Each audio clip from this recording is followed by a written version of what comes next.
그날에 7 여자가 한 남자를 붙잡고 말하기를 우리가 우리 떡을 먹으며 우리 옷을 입으리니 다만 당신의 이름으로 우리를 부르게 하여 우리가 수치를 면하게 하라.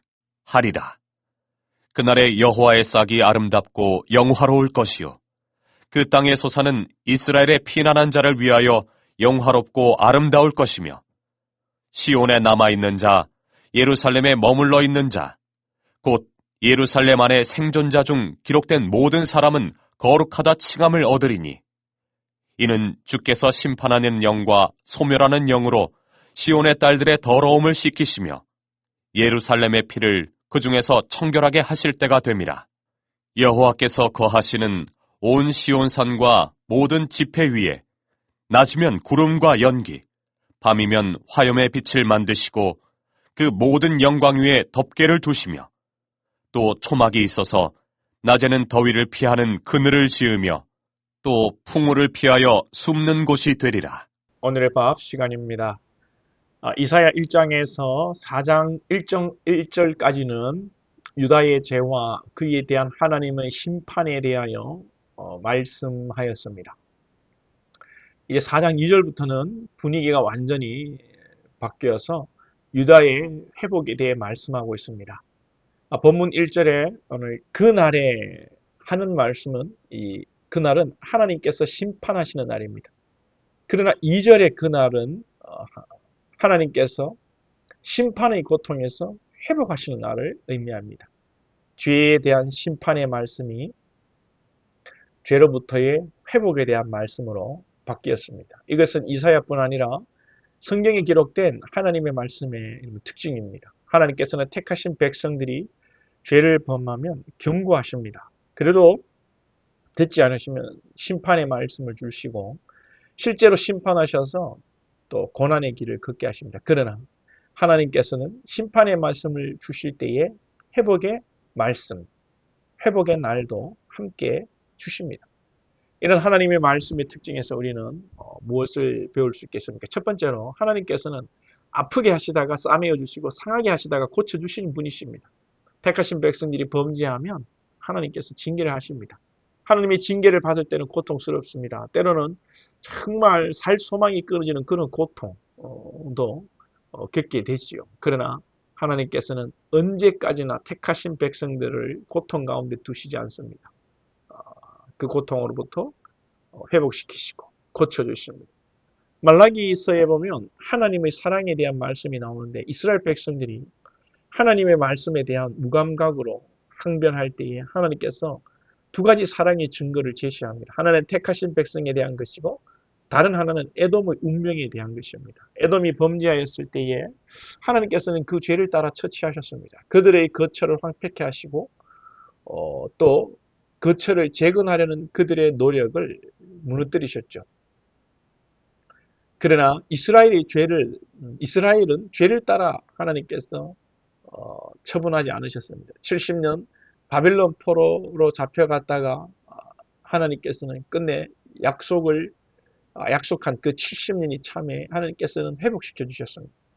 이 택하신 백성들에 관한 하나님은 고통 가운데 있게 하시지만 그 고통을 치료하시는 분이십니다. 그러므로 때로 우리가 죄로 인하여 징계를 받아 고통을 당한다 하여도 하나님께서 찾아오셔서 싸매어 주시고 회복시켜 주시는 것을 믿고 우리가 소망 중에 인내하고 또 인내하는 중에 소망을 가져야 될 줄로 믿습니다.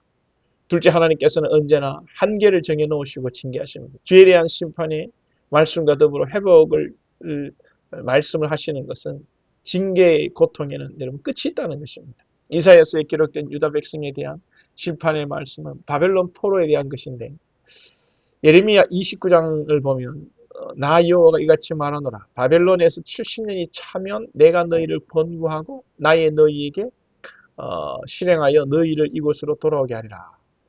바벨론의 포로로 잡혀갈 것을 말씀하시면서 70년의 한계를 정해 놓으셨죠.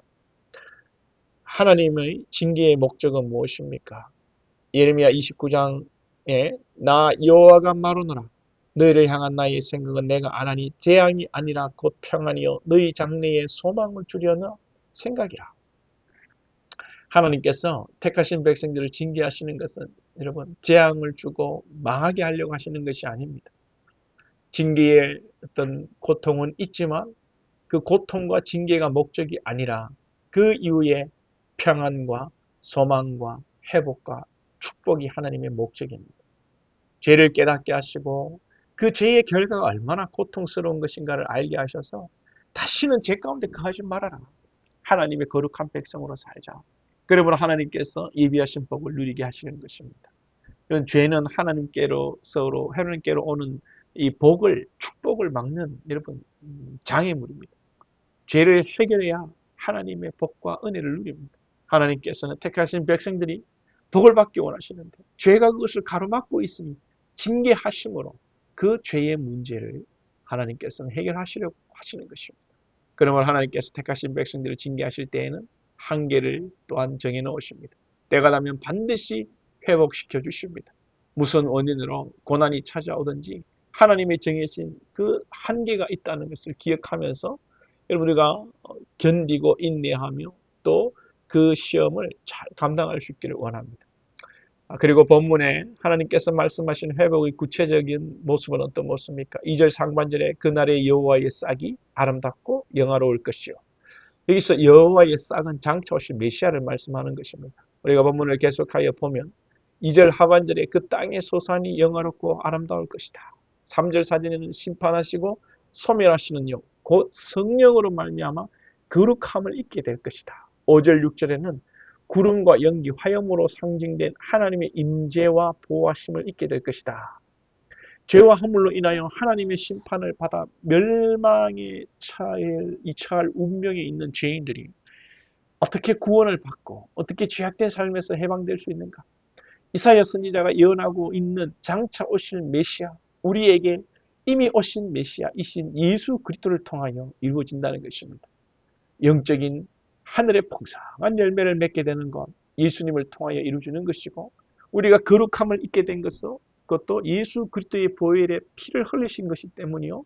하나님의 임재와 보호하심도 예수 안에서 여러분 이루어지는 것입니다. 우리가 고통이 있고 어려움이 있지만 이 모든 것을 우리가 말씀을 통해서 기억하면서 우리가 예수를 믿고 예수 안에 잘 인내하고 소망을 가지고 소망을 가지는 가운데 또 인내하는 저와 여러분 될 수 있기를 축복합니다.